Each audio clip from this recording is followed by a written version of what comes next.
All right. Hey, welcome back to another episode of Lifeline for Daily Living. So glad that you joined me again today. Last week, we started looking at this whole concept of spring cleaning. Spring is just around the corner, isn't it? I tell you, I've been waiting for this since last spring. I love spring. I love it when things begin to bloom and come back to life.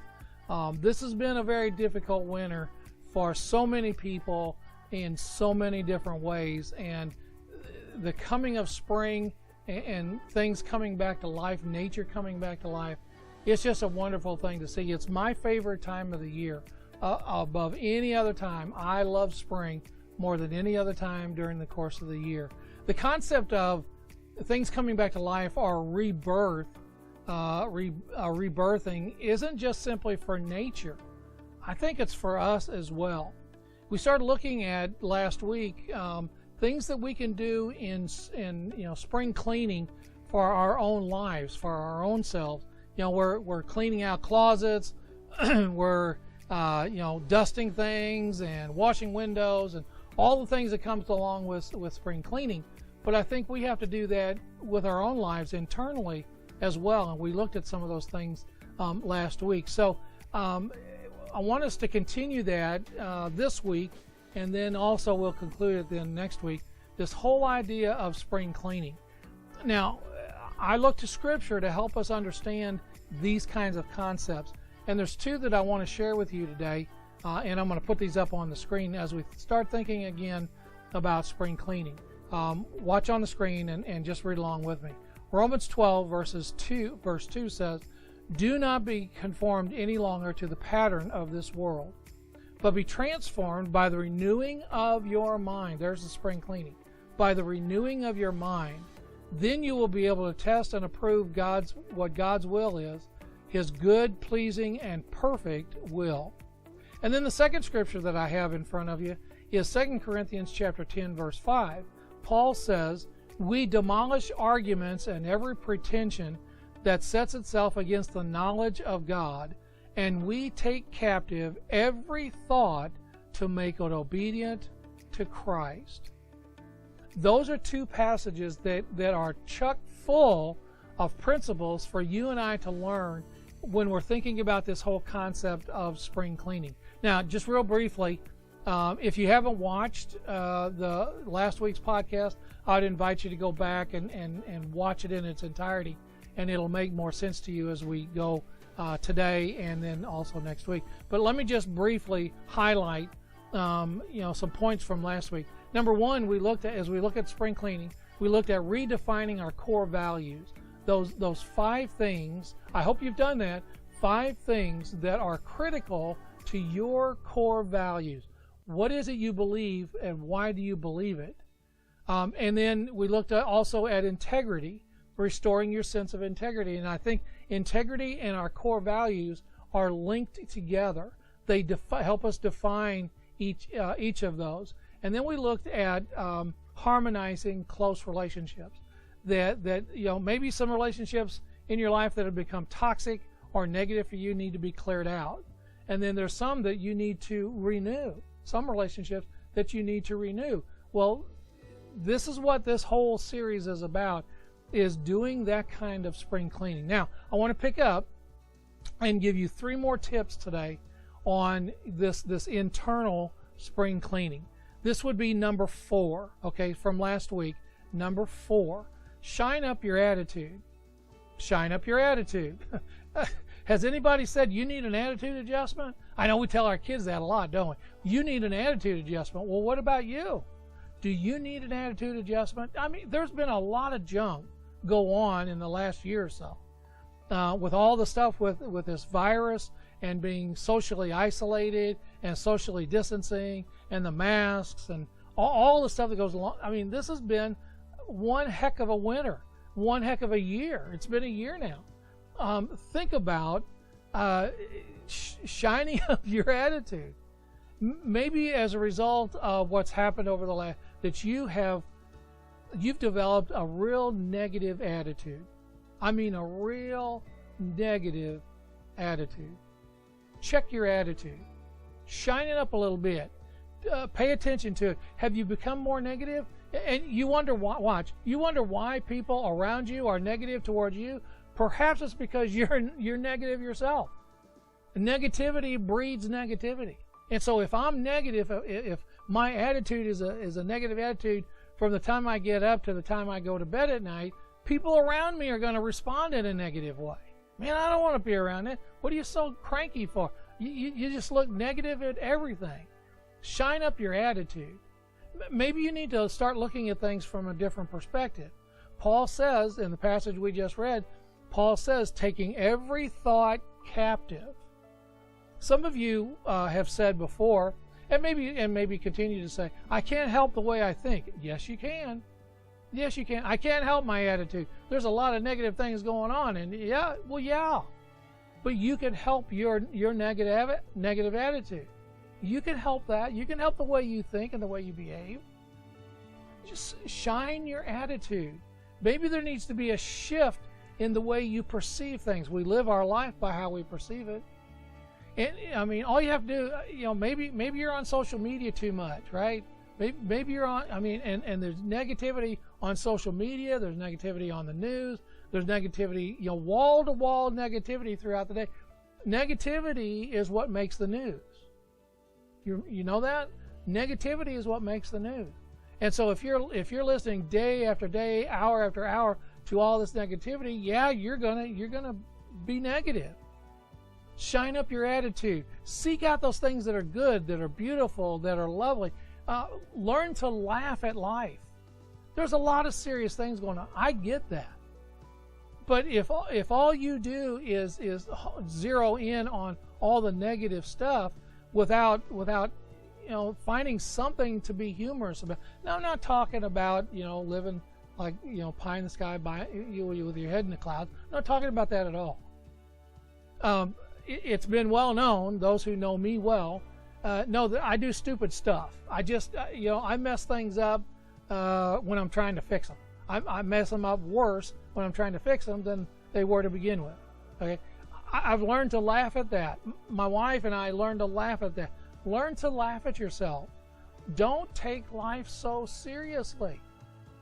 Some of you have taken life so seriously, and I know that there's a lot of stuff. I know that there's a lot of stuff going on. But learn to have times of laughter as well.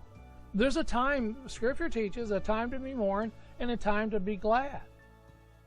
Find those times to be humorous, to think and to act and behave positively. Spend time with people who are positive, not those who are negative. Negativity just kind of bleeds off. It just kind of, it blends into our thinking because everybody else seems to be thinking that way, and well, that seems right, so I'm going to say, no. Find people who are positive and spend time with them, and you'll find a change in your attitude. So secondly, or fourth, shine up your attitude. Fifth, simplify your thinking.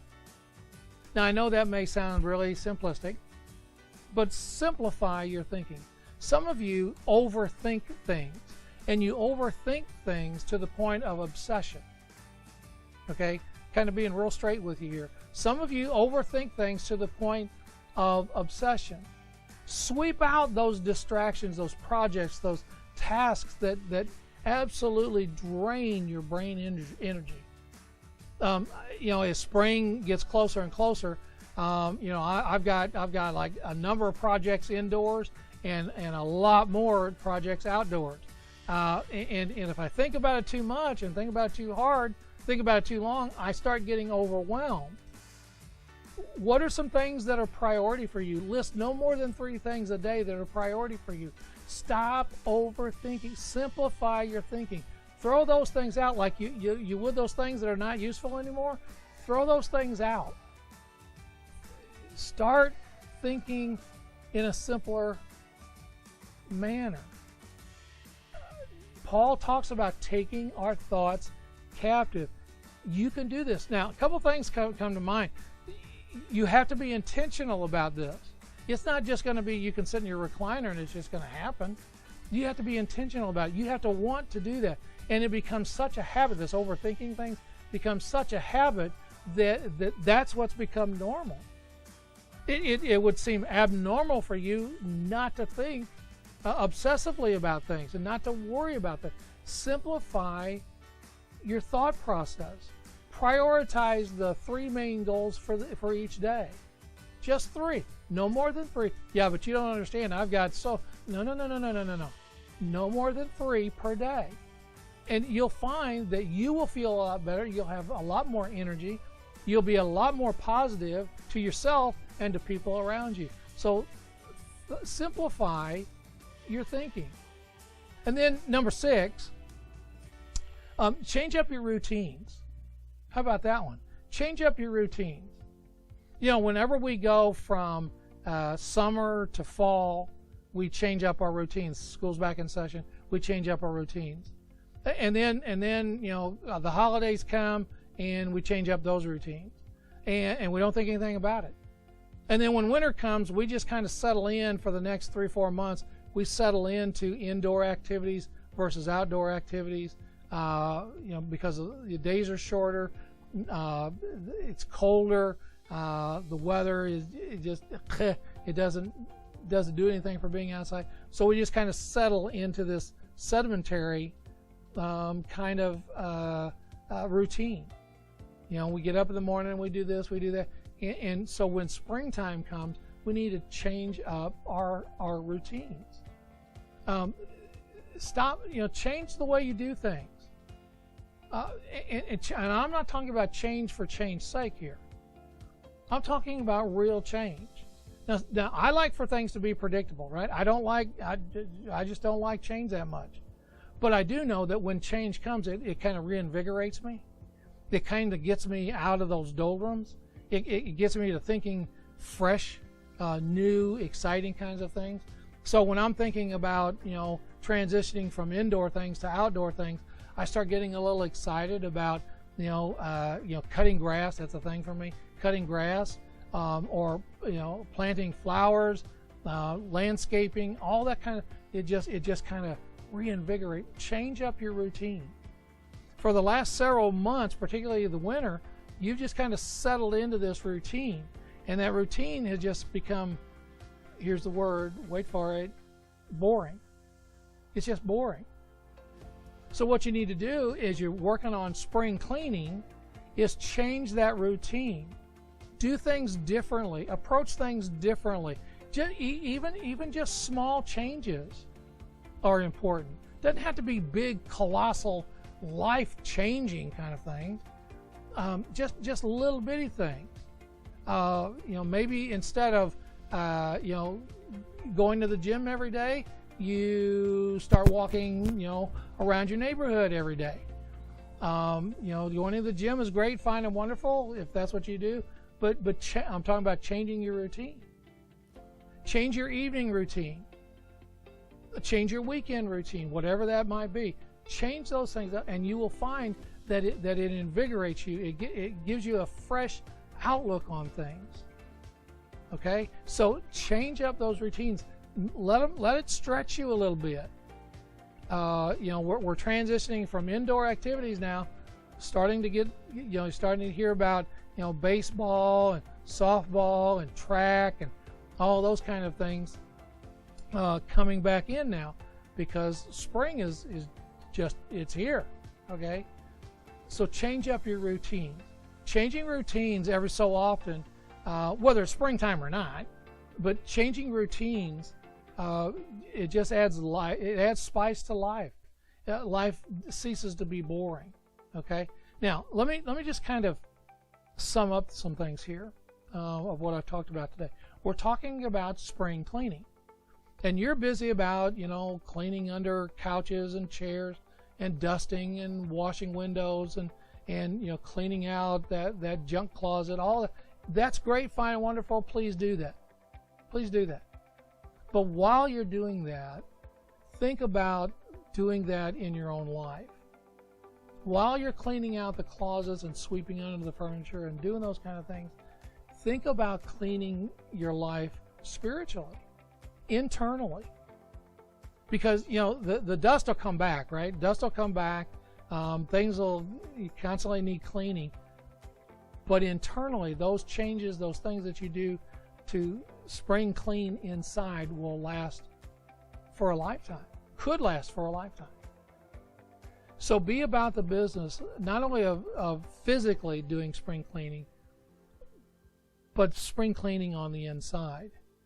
Hebrews chapter 12, verse 1 says, therefore, let us, now watch this, let us strip off everything that weights us down. Everything that weights us down. Strip it off. Take it off. Be done with it. Let go of it. See that? Let go of it.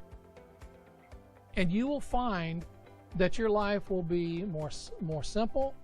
It'll be happier. It'll be more fulfilling. Jesus said, I have come to give you life, not only life, but a super abundance of life. He wants that for you, but you've got to do your part as well. It can't be where you just kind of sit back and wish your life away. You've got to participate. You've got to get in there with intentionality and do these things. Your house isn't going to clean itself, is it? That closet that you have, that junk closet or junk room, isn't going to clean itself. You have to be intentional, and you have to put forth that effort. The same is true with your own life. Nobody else can do this for you. This is your task. This is for you to do. Now, you can sit there and have all the junk in your life. That's your choice. Or you can be intentional about doing this spring cleaning. I hope that you'll do it. I hope that you'll take these tips, the ones I shared last week, this week, and what I will share with you next week, and do some intentional spring cleaning in your own life. Thanks for tuning in this week. I hope that something that I have said has raised some questions or concerns maybe. If that's true, there's two ways that you can contact me. Number one is you can contact me by phone, 573-732-4575, or you can email me. My email address is lifelineonline@hotmail.com, lifelineonline@hotmail.com. And oh, by the way, if you do me a favor, if you're watching this on YouTube, go to my YouTube page, Lifeline Online, and hit subscribe. I would love to have you a part of the Lifeline Online family. We'll share with each other every week. You can be a part of that, and you'll get notification every time I upload a video to YouTube. So if you'll do that, I would greatly appreciate it, and it'll be insight for you. Thanks for tuning in today, and I'll see you right here next time on Lifeline for Daily Living.